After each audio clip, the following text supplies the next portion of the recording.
Tuned in to the greatest YouTube channel known to mankind, E.colidamienbuckhills YouTube channel. Instagram.com/E.coli's Kitchen and Facebook.com/Drew Damian Brackman. Tune in and don't tune out on drugs, but tune in, kill your television. And tonight on the Interviews for You show, I have a very special guest. It's my honor and a privilege to introduce a longtime friend who's, I don't know, I think, who we got tonight? I don't know, oh my God. Oh, hello. It's not a ghost. This is a legend in my mind. I don't care about your mind. My mind.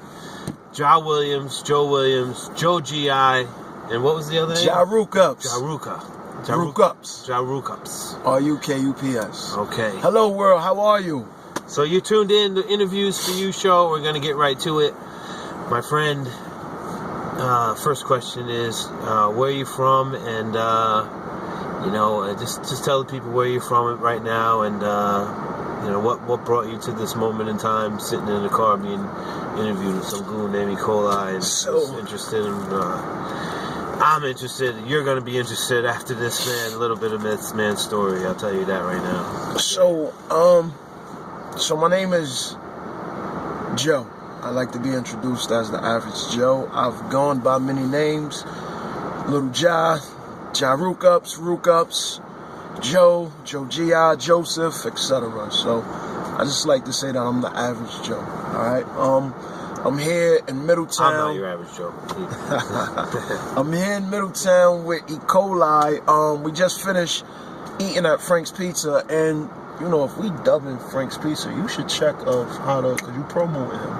So you might want to check. Well, there is a Wrong Food for You show with Vinny Donato and Fizz, and Frank's Pizza got the thumbs down. You know what I'm saying? So this is not the Wrong Food for You show. Frank's Pizza already sucks. Okay. So then why the hell did you have us go there and eat before we did this? If they suck. Well, you wanted to be around the nice good people. That's good right. People. So, he brought me to the right spot there. It was good people. Yeah, it was good people. Anyway, what brought me here on this day, December 15th, 2018, the last time I've been in Middletown was January 4th, 2003. I was arrested for robbing the movie theater at Galleria Crystal Run in January of 2003. I was sentenced to 13 years state prison. I did almost 11. I came home August 30th, 2013. I've been home a little over 5 years now, and in the 5 years that I've been home, I've gone back to school and gotten my master's from Columbia University, the School of Social Work. I'm licensed as a social worker. I work with psychiatric patients on a mobile crisis team in the city, in one of the major hospitals in the city. And I also work in a couple high schools where I run a young men's empowerment group, and another I just became the facilitator of the My Brother's Keeper in a high school in Queens. So I am a father of 2, and I'm here. Okay. So listen, man, that's a beautiful thing, because a lot of guys, a lot of people that are incarcerated for that amount of time, and then they get out here in this big wide world of us, have trouble adjusting, so to speak, to the bright lights in the big cities, or wherever you may be dropped after you get off of being incarcerated. So there's something that you have coming up that you were talking about earlier, that not only is this man a productive member of society, but doing things to help other people with mental issues and stuff like that. But you were telling me about what was the chat? So that's like SOI. So there's a couple things.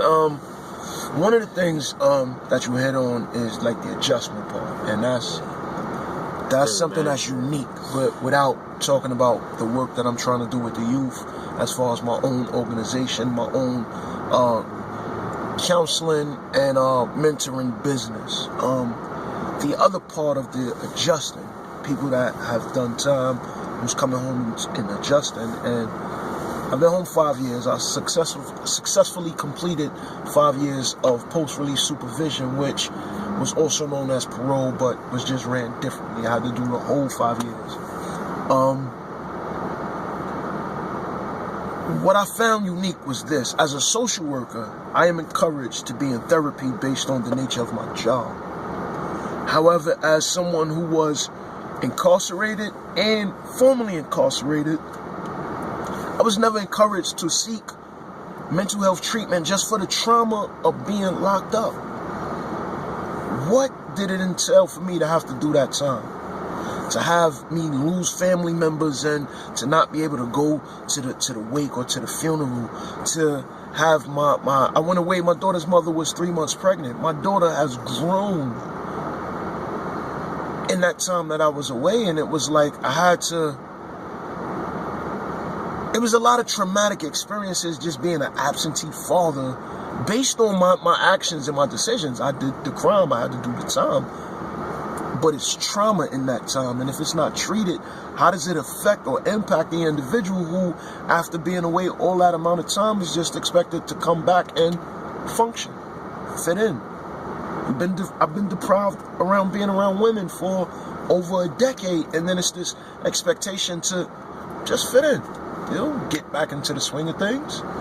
So it's definitely your belief that the system's set up to rehabilitate, not rehabilitate. Rehabilitate, and to an extent, yeah. I think it's more or less, it's something that's not being considered. Yeah. The mental health of the prisoner is not being considered in conjunction with the trauma of crime and punishment. And what I mean by that is this. You take someone as a teenager. They've done something wrong, a crime, violent crime. That in and of itself is traumatic for them to experience as the perpetrator. Factor in them running, getting apprehended, that trauma, and just the police chase. Having the cuffs on them, however tight they are. Being brought to the precinct around a bunch of people that's oftentimes bigger and stronger than them. Being fingerprinted, having their picture taken. Being placed in a confinement where a door closes and they are powerless of getting out. 15, 16 years old. What does that do to that mind? Things that they don't consider. I could only imagine, man. I could only imagine. I did, a couple of days in jail myself, and it was the worst couple of days of my life. You know what I mean? And it's definitely. It's definitely a state we live in where it seems like every other town has a national security prison. It's big business. Big business. It's big business. But, I mean, I don't want to bore anybody with the details of the, You wouldn't, but... But, that's just one of the things I'm working on. Another episode, definitely. Yeah. Well, listen, man. It's a pleasure to have you, on the show.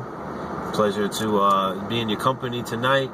And John Williams, Joe G.I., I could be here, we could be here all night long asking this man's questions. This man's story is insane.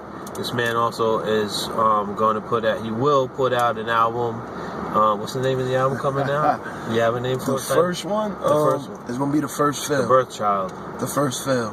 The First Fail? The First fail. You know when you buy your first car? The first fail, and you drive off and you go get that first gas fill? The first fill. Yeah, the first fill. I'm going to send this man some beats. Hopefully I'll do some production on it. And,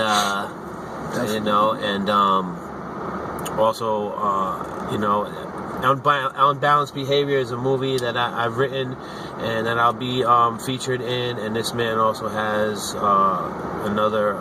this man has 4 jobs and an album that will come out and a movie on this man's life, because there's a lot of people out there with successful movies and documentaries on their lives, and their lives are, I'm not a hater, but their lives are boring. and they still have successful movies. So this man's life is far from boring. He is definitely an inspiration to me to be through what he's been through and driving a car that he calls white chocolate.